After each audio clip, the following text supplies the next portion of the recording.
السلام علیکم ناظرین، ایک اور پروگرام کے ساتھ آپ کا میزبان انتظار حیدری حاضر خدمت ہے۔ ناظرین، چیئرمین سینٹ اور ڈپٹی چیئرمین سینٹ کے انتخاب کے حوالے سے جوڑ توڑ اپنے عروج پر ہے، اور پہلے جس طرح سے یہ لگ رہا تھا کہ گیلانی سنجرانی کو اڑا دیں گے، لیکن اب صورتحال یکسر تبدیل ہوتی نظر آ رہی ہے، اور ایسے لگ رہا ہے کہ صادق سنجرانی ایک مرتبہ پھر حزب اختلاف کو ایک بڑا سرپرائز دینے جا رہے ہیں، اور وہ بدلہ چکانے جا رہے ہیں جو قومی اسمبلی میں سینٹ انتخابات کے دوران یوسف رضا گیلانی نے حکومت کو لگایا تھا۔ ہمارے ذرائع یہ بتا رہے ہیں کہ صادق سنجرانی میں اور یوسف رضا گیلانی میں کانٹے کا مقابلہ ہوگا، اور اگر ہم پارٹی پوزیشن کی بات کریں کہ اس وقت ایوان بالا میں پارٹی پوزیشن کیا ہے، تو ذرا صورتحال مزید واضح ہو جائے گی۔ اگر ہم حکومت اور اس کے الائز کی بات کریں تو اس وقت پی ٹی آئی کے پاس 36 سینیٹرز ہیں، جبکہ دوسری بڑی جماعت بلوچستان عوامی پارٹی ہے، اس کے بعد 12 ارکان ہیں، اور ایم کیو ایم کے پاس جو ہے وہ 3 ارکان ہیں، جبکہ پی ایم ایل کیو کے پاس 1 ہے، جی ڈی اے کے پاس بھی 1 ہے، اور 3 آزاد ارکان ہیں، جن میں سے 1 آزاد رکن اب تحریک انصاف میں شامل ہو گئے ہیں، اور اس لحاظ سے تحریک انصاف اور اس کے اتحادیوں کی کل تعداد 47 بنتی ہے۔ اگر اپوزیشن اور اس کے رائز کی بات کریں تو سب سے بڑی جماعت اس وقت جو ایوان بالا میں ہے وہ پاکستان پیپلز پارٹی ہے، جس کے پاس 20 ارکان اس وقت ایوان میں موجود ہیں، اور مسلم نون کے پاس دوسرے نمبر پر 18 ارکان موجود ہیں، جے یو آئی ایف کے پاس 5 ارکان ہیں، اور اے این پی کے پاس 2 ارکان ہیں، جبکہ پی کے میپ کے پاس بھی 2 ارکان ہیں، اور نیشنل پارٹی کے پاس 2 ارکان ہیں، بی این پی کے پاس بھی 2 ارکان ہیں، اور 1 آزاد رکن ان کے ساتھ ہے، اور یہ تعداد جو ہے 52 بنتی ہے، اور 1 ووٹ جو ہے وہ جماعت اسلامی کا ہے، تو یہ ٹوٹل 53 ارکان ہیں۔ لیکن اب ہم بات کرتے ہیں ذرا سب سے پہلے مسلم لیگ نون کی، جو قومی اسمبلی میں حزب اختلاف ہے، اور قوی امکان یہ ہے کہ ایوان بالا میں بھی حزب اختلاف ان کا ہوگا، کیونکہ مسلم لیگ نون کی طرف سے سعدیہ عباسی، جو کہ سابق وزیر اعظم شاہد خاقان عباسی کی بہن ہیں، ہمشیرہ ہیں، انہیں نامزد کر دیا گیا ہے کہ وہ اپوزیشن لیڈر ہوں گی سینٹ میں، اور اس کے ساتھ ساتھ چیئرمین کے لیے یوسف رضا گیلانی ہیں، اور ڈپٹی چیئرمین کے لیے مولانا غفور حیدری ہیں، جبکہ یوسف رضا گیلانی کا جو بڑا مقابلہ ہے وہ صادق سنجرانی سے ہوگا۔ مسلم لیگ نون کے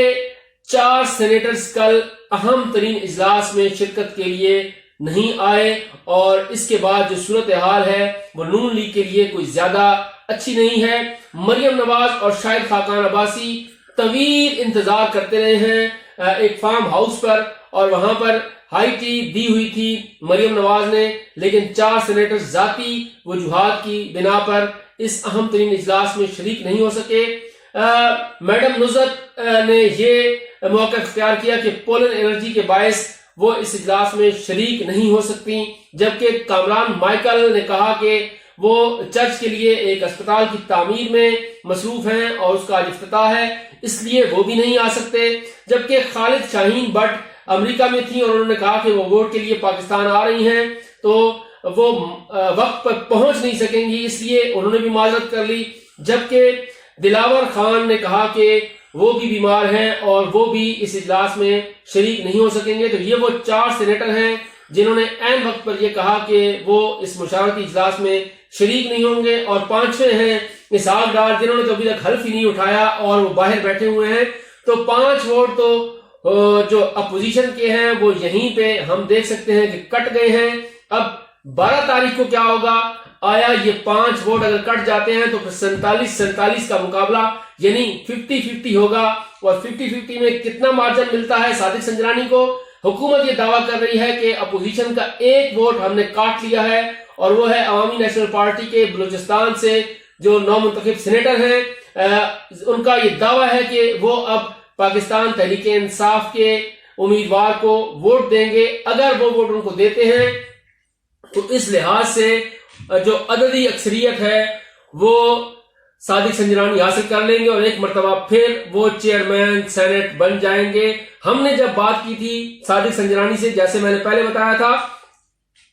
صادق سنجرانی نے یہ کہا تھا کہ میدان میں وہ اترتا ہے جسے اعتبار ہوتا ہے، جسے اپنے آپ پہ اعتماد ہوتا ہے اور جسے پتا ہوتا ہے کہ وہ جیت کے لیے اتر رہا ہے۔ تو میری پوزیشن ایسی ہے کہ میں جیت سکتا ہوں۔ البتہ جب ہم ان سے یہ پوچھا تھا کہ یوسف گیلانی خود ایک سیاسی اثر و رسوخ رکھنے والی شخصیت ہے، انہوں نے حفیظ شیخ کو ہرایا ہے، آپ انہیں کس طرح شکست دیں گے، تو انہوں نے یہ کہا تھا کہ کانٹے کا مقابلہ ضرور ہوگا لیکن میں جیت جاؤں گا اور میری جیت یقینی ہے۔ انتہائی پر اعتماد لگ رہے ہیں صادق سنجرانی۔ اب جو 4 سینیٹر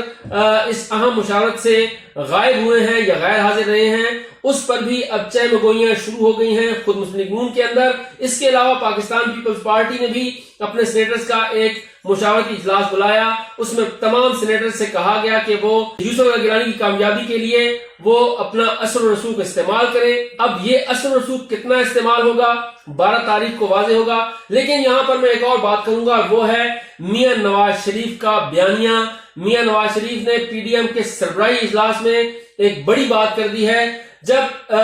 یہ قصے سنائے جا رہے تھے کہ کس طرح سے یوسف گیلانی نے کامیابی حاصل کی اور کس طرح سے اب انہیں چیئرمین سینٹ بھی جو ہے وہ بنایا جائے گا، تو میاں نواز شریف نے ایک مرتبہ پھر سرپرائزنگ قسم کی تقریر کی اور اس نے سب کو حیران کر دیا، یہاں تک کہ بلال بھٹو زرداری اور آصف علی زرداری بھی حیران ہو گئے۔ البتہ مولانا فضل الرحمان ایسا لگتا تھا کہ شاید انہیں پہلے سے معلوم تھا کہ نواز شریف یہ بات کرنے والے ہیں۔ نواز شریف نے اپنے خطاب میں کہا کہ ہمارا پی ڈی ایم بنانے کا مقصد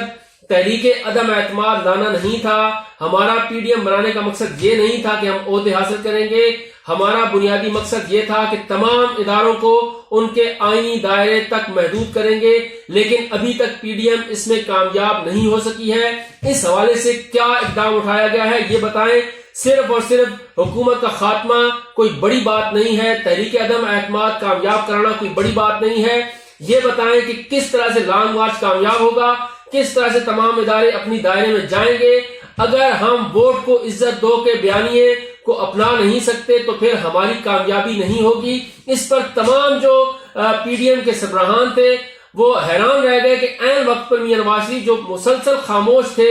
اور وہ سن رہے تھے تمام جو روداد ان کے سامنے پیش کی جا رہی تھی، اور جس طرح سے آصف زرداری، بلاول بھٹو زرداری اور اس کے ساتھ ساتھ دیگر جو پی ڈی ایم کے رہنما تھے وہ گفت و شنید کر رہے تھے کہ کس طرح سے یوسف گیلانی جو ہے انہوں نے شکست دی حفیظ شیخ کو اور اس وقت حکومت جو ہے وہ سیکھ پا ہے، تو میاں نواز شریف کا کہنا تھا کہ ہمارا بنیادی کام یہ ہے کہ یا ہمارا بنیادی مقصد اس پی ڈی ایم کا یہ ہے کہ ہم تمام اداروں کو ان کے آئینی دائرے میں لے کر جائیں، لیکن ابھی تک ہم اس میں کامیاب نہیں ہوئے۔ تو ایسا لگ رہا ہے کہ پاکستان پیپلز پارٹی اور مسلم لیگ نون کے درمیان فاصلے اب بڑھتے نظر آ رہے ہیں، کیونکہ پاکستان پیپلز پارٹی نے اب تک جو چاہا ہے وہ اس نے پی ڈی ایم کے پلیٹ فارم سے حاصل کیا ہے۔ پیپلز پارٹی نے یہ کہا تھا کہ ہم ضمنی انتخابات میں جائیں گے، ہم سینٹ کا الیکشن لڑیں گے اور ہم اپنا امیدوار کامیاب کروائیں گے۔ یہ تمام اقدامات جو ہیں پاکستان پیپلز پارٹی نے کر لی ہیں۔ مسلم لیگ نون کے جو سینیٹرز اس وقت ایوان میں آئے ہیں وہ بھی حکومت کے ساتھ مفاہمت کے بعد، جو کہ پرویز الہی کے ذریعے ہوئی، اس کے بعد آئے ہیں۔ اس لیے میاں نواز شریف دوبارہ اپنے اس پرانے بیانیے پر آ گئے۔ ساتھ ساتھ انہوں نے لانگ مارچ کے حوالے سے اپنی جماعت کو ہدایات بھی جاری کر دی ہیں، مسلم لیگ نون نے تیاری بھی کر لی ہے، لیکن ابھی تک پاکستان پیپلز پارٹی، قومی وطن پارٹی، بلوچستان نیشنل پارٹی اور اس کے ساتھ ساتھ پی کے میپ نے کوئی تیاری نہیں کی۔ مولانا فضل الرحمان کسی حد تک جو ہے وہ تیار ہیں لانگ مارچ میں شرکت کے لیے اور وہ کسی حد تک مشاورت کر رہے ہیں، لیکن ابھی تک دیگر جتنی جماعتیں ہیں انہوں نے کوئی تیاری نہیں کی۔ تو اس پر بھی میاں نواز شریف نے جو ہے وہ خفگی کا اظہار کیا ہے۔ ایک جو بات کی وہ یہ کہا کہ اگر پی ڈی ایم ایک بڑی تحریک چلاتی ہے اور اس کے بعد شفاف انتخابات ہوتے ہیں، تمام ادارے اپنے آئینی دائرے میں جاتے ہیں، تو اس کے بعد اگر مسلم لیگ نون اکثریت میں بھی آ جاتی ہے تو ہم اپنا وزیر اعظم نامزد نہیں کریں گے، بلکہ اس کا فیصلہ بھی پی ڈی ایم کرے گی۔ اسی لیے چیئرمین اور ڈپٹی چیئرمین کے لیے مسلم لیگ نون کی طرف سے کوئی نام نہیں آیا۔ اب دیکھتے ہیں کہ 12 تاریخ کے بعد پی ڈی ایم کیا کرتی ہے، کس طرح سے لانگ مارچ کو کامیاب بناتی ہے اور کیا پاکستان پیپلز پارٹی جو ہے وہ اسی سپرٹ کے ساتھ پی ڈی ایم کا ساتھ دے گی جس سپرٹ کے ساتھ وہ سینٹ الیکشن میں آئے اور سینٹ الیکشن میں یوسف رضا گیلانی کی کامیابی کو یقینی بنایا. مزید خبروں اور اپڈیٹس کے لیے ہمارا چینل دیکھتے رہیے. اگر آپ کو ہمارا پروگرام پسند آئے تو اپنی رائے کا اظہار بھی کیجیے اور اسے شیئر بھی کیجیے.